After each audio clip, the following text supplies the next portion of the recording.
तो दोस्तों, किसी को बुरा बोलना, चुगली करना, बुराई करना, जलन और ईर्ष्या का भाव रखना, ये सब आपकी तरक्कियों और खुशियों को रोक देते हैं। आपके अपने जीवन में गहरा प्रभाव डालते हैं। क्या भाग्य में लिखा कभी मिट सकता है? आपने पूरे सोशल मीडिया पर ऐसी कहानी सुनी होगी, किंतु इस कहानी में आपको कुछ अनोखा या अलग बताया गया है। कहानी में आपको पता चलेगा कि जो कुछ भी हमारे जन्म से पहले लिखा जा चुका होता है, क्या उसको मिटाया जा सकता है? अगर आप ये सब जानना चाहते हैं तो इस अनोखी कहानी को अंत तक जरूर सुनें दोस्तों। यह कहानी बड़ी ही शिक्षाप्रद, महत्वपूर्ण और ज्ञानवर्धक है। मेरा आपसे निवेदन है कि कहानी के अंत तक हमारे साथ में बने रहना दोस्तों। फोकस G3V चैनल में आपका दिल से स्वागत है दोस्तों। प्राचीन समय की बात है, एक गांव में सामू नाम का गरीब किसान रहता था। उसके परिवार में सिर्फ वह और उसकी पत्नी रहती थी। किसान के घर में बहुत समय बाद एक लड़के का जन्म हुआ। किसान और उसकी पत्नी बहुत खुश थे। सभी आसपास के लोग किसान को बधाई देने को आ रहे थे। एक दिन सुबह का वक्त था, तभी किसान के घर के बाहर से एक साधु ने भिक्षा के लिए आवाज लगाई। किसान के घर में आज खुशी का दिन था, इसलिए उसने साधु महाराज को अंदर बुला लिया और उन्हें बैठने के लिए कहा। जब साधु महाराज बैठ गए तो किसान ने साधु महाराज से कहा, महाराज जी, हमारे घर में बहुत समय बाद बच्चे का जन्म हुआ है, आप कृपया करके इसका नामकरण कर दीजिए। साधु ने जैसे ही बच्चे को अपनी गोद में उठाया, तभी साधु ने देखा कि बच्चे की बाजू पर एक चिन्ह बना हुआ है जो राजयोग को दर्शाता है। साधु बच्चे के बाजू पर चिन्ह देखकर हैरान रह गया। किसान ने जब साधु को हैरान परेशान देखा तो उसने कहा, महाराज जी, क्या बात है, आप इतना परेशान क्यों नजर आ रहे हैं? साधु ने कहा, बेटा, मैं परेशान नहीं हूँ, बल्कि मैं तो बहुत खुश हूँ, क्योंकि तुम्हारा बेटा बहुत किस्मत वाला है। तुम्हारे पुत्र की किस्मत में राजयोग लिखा है। किसान ने कहा, महात्मा जी, मैं आपकी बात समझा नहीं, आप क्या कहना चाहते हो? साधु ने कहा, बेटा, तुम्हारा पुत्र एक दिन राजा बनेगा। इसका विवाह 16 वर्ष की आयु में इस राज्य की राजकुमारी के साथ होगा और फिर यह इस नगर का राजा बन जाएगा। साधु की बात सुनकर सामू बहुत खुश हुआ। जब गांव के लोगों को पता चला कि सामू का बेटा एक दिन इस नगर का राजा बनेगा, तो सभी लोग उसको देखने को आने लगे। एक दिन की बात है, उस नगर का राजा हिरन का शिकार करता करता काफी दूर जंगल में निकल गया, लेकिन हिरन राजा के हाथ नहीं आया। राजा को हिरन का पीछा करते करते प्यास लग गई, लेकिन राजा को आसपास कोई नदी तालाब भी नहीं मिला जहाँ से वह पानी पी सके। राजा काफी समय से जंगल में इधर उधर घूम रहा था। राजा पानी की तलाश में भटकता हुआ उसी गांव में पहुंच गया जहां सामू रहता था। तभी राजा की नजर एक महात्मा के ऊपर पड़ी। राजा ने महात्मा से पानी मांगा। महात्मा ने राजा को रुकने के लिए कहा और अपनी कुटिया के अंदर से पानी लेने चले गए। महात्मा ने पानी लाकर राजा को दिया। राजा पानी पीने लगा। पानी पीने के बाद राजा ने देखा कि बहुत सारे लोग बाहर इकट्ठे होकर जा रहे थे। राजा ने महात्मा से उन लोगों के बारे में पूछा तो महात्मा ने कहा, ये सभी सामू के घर जा रहे हैं, क्योंकि उसके घर में एक बहुत ही किस्मत वाले बच्चे का जन्म हुआ है और एक साधु बाबा ने उसके बारे में भविष्यवाणी की है। राजा ने पूछा, बाबा, ऐसी कौन सी भविष्यवाणी की है जिसके कारण सभी लोग वहां जा रहे हैं? महात्मा ने कहा, साधु बाबा ने बताया है कि जब सामू का बेटा 16 साल का होगा तो उसका विवाह इस राज्य के राजा की पुत्री के साथ होगा और उसका पुत्र इस राज्य का राजा बनेगा। महात्मा की बात सुनकर राजा को बहुत गुस्सा आया कि आखिर एक मामूली किसान का बेटा उसकी पुत्री के साथ विवाह कैसे कर सकता है। राजा ने महात्मा से कहा, महात्मा जी, मैं ही इस राज्य का राजा हूँ और क्या सोचते हो कि एक मामूली किसान के बेटे के साथ मैं अपनी बेटी की शादी कर दूंगा? महात्मा ने कहा, राजन, जो इस बच्चे के भाग्य में लिखा है उसे कोई नहीं मिटा सकता।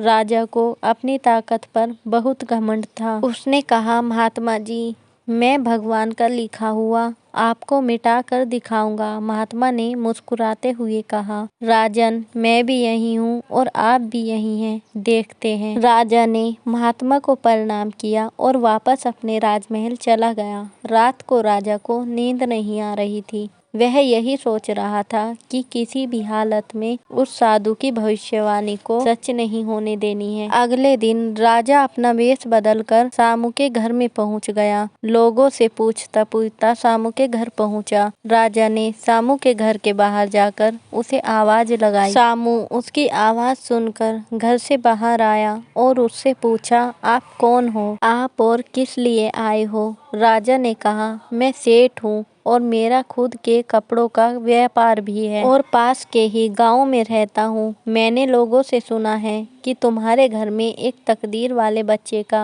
जन्म हुआ है और उसकी किस्मत में योग लिखा हुआ है। सामू ने कहा, हाँ सेठ जी, आपने सही सुना है। राजा ने सामू से कहा, अगर तुम बुरा न मानो तो एक बात कहूँ? सामू ने कहा, हाँ सेठ जी, बोलो। राजा ने कहा, तुम अपना बच्चा मुझे दे दो, इसके बदले मैं तुम्हें बहुत सारा धन दूंगा और तुम्हारे बच्चे का पालन पोषण भी करूंगा। सामू की पत्नी ने कहा, नहीं सेठ जी, मैं अपना बच्चा आपको नहीं दे सकती। राजा ने कहा, तुम एक मामूली से किसान हो, तुम अपने बच्चे का पालन पोषण अच्छी तरह से कैसे करोगी? सामू ने सेठ की बात सुनकर कहा, हाँ सेठ जी, आप ठीक कहते हो, हम अपने बच्चे का पालन पोषण अच्छी तरह से नहीं कर पाएंगे। सामू की बात सुनकर उसकी पत्नी ने कहा, ठीक है सेठ जी, मैं आपको अपना बच्चा देने को तैयार हूँ। यह कहकर राजा ने बच्चे को ले लिया और वहाँ से चला गया। राजा अपने साथ बच्चे को लेकर एक नदी पर पहुंचा। राजा ने सोचा था कि वह बच्चे को नदी में छोड़ देगा और उसकी मृत्यु हो जाएगी, लेकिन बच्चे का मासूम चेहरा देखकर उसको नदी में छोड़ने की हिम्मत नहीं हुई। बहुत सोचने के बाद राजा ने लकड़ी का एक संदूक लिया और बच्चे को संदूक में बंद करके पानी में बहा दिया। राजा ने सोचा संदूक गहरी नदी में जाकर अपने आप ही डूब जाएगा और यह बच्चा मर जाएगा। यह सोचकर राजा निश्चित होकर राजमहल में चला गया कि यह बच्चा अब वापस नहीं आएगा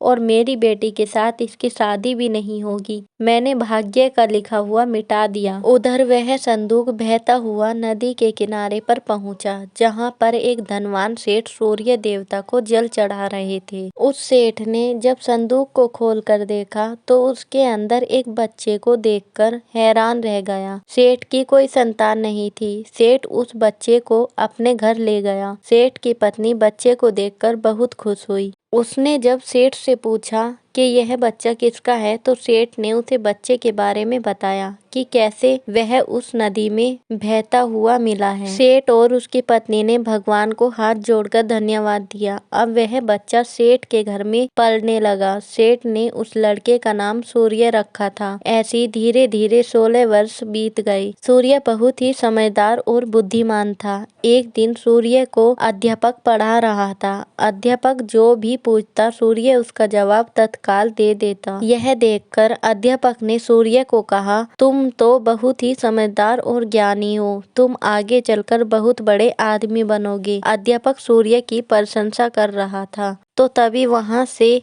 वो राजा गुजर रहा था जो किसी दूसरे राज्य में किसी काम से जा रहा था। राजा ने जब सूर्य की तरफ देखा तो राजा वहीं पर रुक गया। राजा ने सूर्य से पूछा, बेटा तुम कौन हो और कहाँ रहते हो और तुम्हारे पिताजी का नाम क्या है? सूर्य ने कहा, महाराज मैं सेठ हीरा लाल का पुत्र हूँ।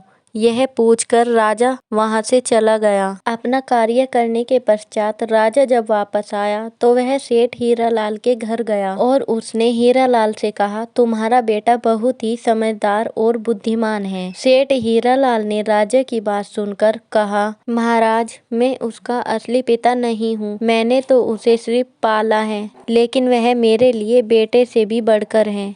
राजा ने सेठ हीरालाल से पूछा, क्या यह लड़का आपका पुत्र नहीं है? तो फिर यह लड़का आपको कहाँ से मिला? फिर सेठ हीरालाल ने राजा को सारी कहानी सुनाई कि कैसे वह उसे बहते हुए पानी से एक संदूक से मिला था। जब राजा ने सेठ हीरालाल की बात सुनी तो वह चौंक गया। राजा समझ गया था कि ये वही बच्चा है जिसे मैंने 16 वर्ष पहले नदी में बहा दिया था। राजा और सेठ हीरालाल अभी बात कर ही रहे थे कि वहाँ पर सूर्य आ गया। राजा ने सूर्य को देखा तो उसने सेठ हीरालाल से कहा, सेठ जी, मुझे आगे किसी काम से जाना है। अगर आप अपने बेटे के हाथों मेरी एक चिट्ठी महारानी तक पहुंचा दो तो मैं उसको सोने की 50 मोहरें दूंगा। सूर्य ने यह सुनकर राजा से कहा, हाँ महाराज, क्यों नहीं, मैं आपकी चिट्ठी जरूर पहुंचा दूंगा। राजा ने चुपचाप से संदेश लिखा और चिट्ठी के ऊपर मोहर लगा दी और चिट्ठी सूर्य को पकड़ा दी और कहा कि बेटा यह लो, ये रानी तक पहुंचा देना। सूर्य चिट्ठी लेकर चला गया। सूर्य चलते चलते घने जंगल से गुजर रहा था कि वह रास्ता भटक गया। उसे रास्ता ढूंढते ढूंढते रात हो गई। सूर्य रात गुजारने के लिए कोई जगह ढूंढने लगा। तभी उसकी नजर एक झोपड़ी के ऊपर पड़ी। सूर्य ने सोचा, मैं रात यहीं पर बिता लेता हूँ। ये सोचकर सूर्य नीचे उतरा और झोपड़ी के अंदर चला गया। जब सूर्य अंदर गया तो उसने देखा कि एक बूढ़ी औरत खाना बना रही थी। बूढ़ी औरत ने सूर्य को देखा तो उससे पूछा कि बेटा, तुम कौन हो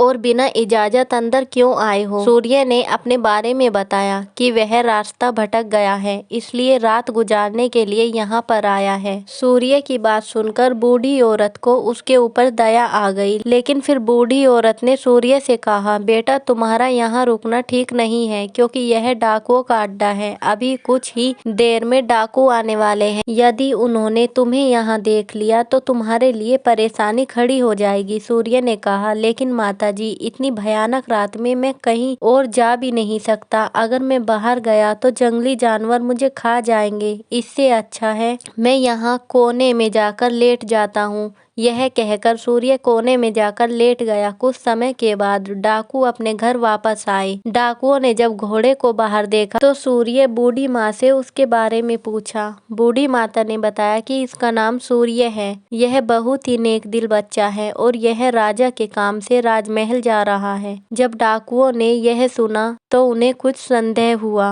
वह राजा की हरकतों के बारे में जानते थे, इसलिए उन्होंने सूर्य की जेब से चिट्ठी निकाली और उसे पढ़ने लगे। जैसे ही डाकुओं ने वह चिट्ठी पढ़ी तो वह सब समझ गए। बूढ़ी माता ने उनसे पूछा, चिट्ठी में क्या लिखा है? उनमें से एक डाकू ने बताया है कि जैसे ही यह लड़का तुम्हारे पास पहुँचे, इसको उसी समय मरवाकर दूर दफना देना। यह काम मेरे पहुँचने से पहले हो जाना चाहिए। बूढ़ी माता ने जब यह बात सुनी तो बोली, यह राजा कितना दुष्ट है, जिसके हाथ चिट्ठी भिजवा रहा है उसी को मरवाने का आदेश भी दे रहा है। यह सोचकर बूढ़ी माता ने सोचा कि मुझे इस मासूम को बचाना चाहिए। उसने डाकुओं से कहा। तब डाकुओं ने दूसरी चिट्ठी लिखकर उस चिट्ठी से बदल दी और वापस सूर्य की जेब में रख दी। इसके बाद फिर डाकू वहां से चले गए। सुबह होते ही सूर्य उठा और बूढ़ी माता को धन्यवाद देकर वहां से चला गया। सूर्य कुछ समय बाद ही राजमहल पहुंच गया और उसने चिट्ठी महारानी को दे दी। महारानी ने चिट्ठी पढ़ी तो चिट्ठी में लिखा था कि यह लड़का बहुत ही बुद्धिमान और ज्ञानी है। ये राजकुमारी से विवाह करने लायक है, इसलिए तुम मेरे आने से पहले ही तुम इसका विवाह राजकुमारी से करवा देना। महारानी सोचने लगी कि आखिर ऐसे कैसे महाराज किसी अनजान से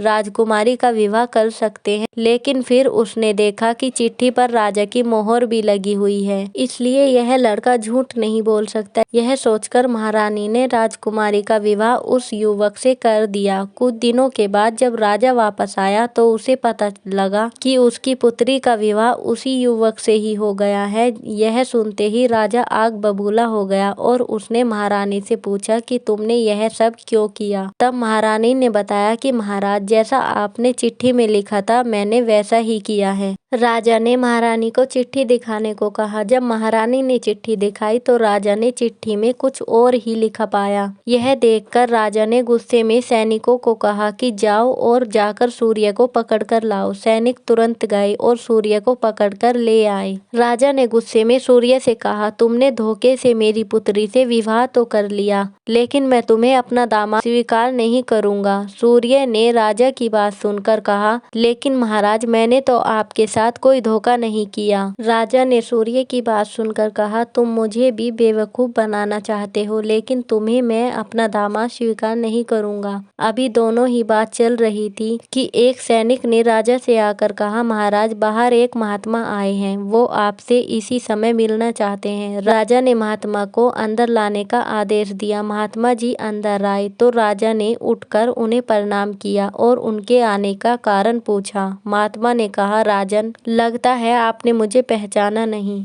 राजा ने कहा, नहीं महाराज, मैंने आपको नहीं पहचाना। महात्मा ने मुस्कुराते हुए कहा, राजन, मैं वही हूँ जिससे तुम 16 वर्ष पहले भाग्य का लिखा मिटाने की बात बोलकर आए थे। जैसे ही महात्मा ने यह बात कही तो राजा एकदम से चौंक गया, उसे सब कुछ याद आ गया। महात्मा ने मुस्कुराते हुए कहा, क्यों राजन, भाग्य का लिखा मिटा दिया? राजा ने आंखें नीची करके कहा, नहीं महात्मा जी, मैं भाग्य के हाथों हार गया। महात्मा ने कहा, राजन, भाग्य के हाथों कोई नहीं जीत सकता, इसलिए अब सूर्य को अपना दामाद स्वीकार कर लो, अपना राजपाट उसको सौंप दो। राजा ने कहा, महात्मा जी, जैसा आपने कहा है वैसा ही होगा। राजा को समझाकर महात्मा जी वहां से चले गए। राजा ने सूर्य से माफी मांगी और सारा राजपाट उसको सौंप दिया। तो दोस्तों, कैसी लगी आपको ये कहानी? आप हमें कमेंट सेक्शन में जरूर बताना, और अच्छी लगी हो तो हमारे चैनल को सब्सक्राइब जरूर कर लेना। तो चलिए मिलते हैं ऐसी ही कोई नई कहानी के साथ। तब तक के लिए अपना ख्याल रखिए। धन्यवाद।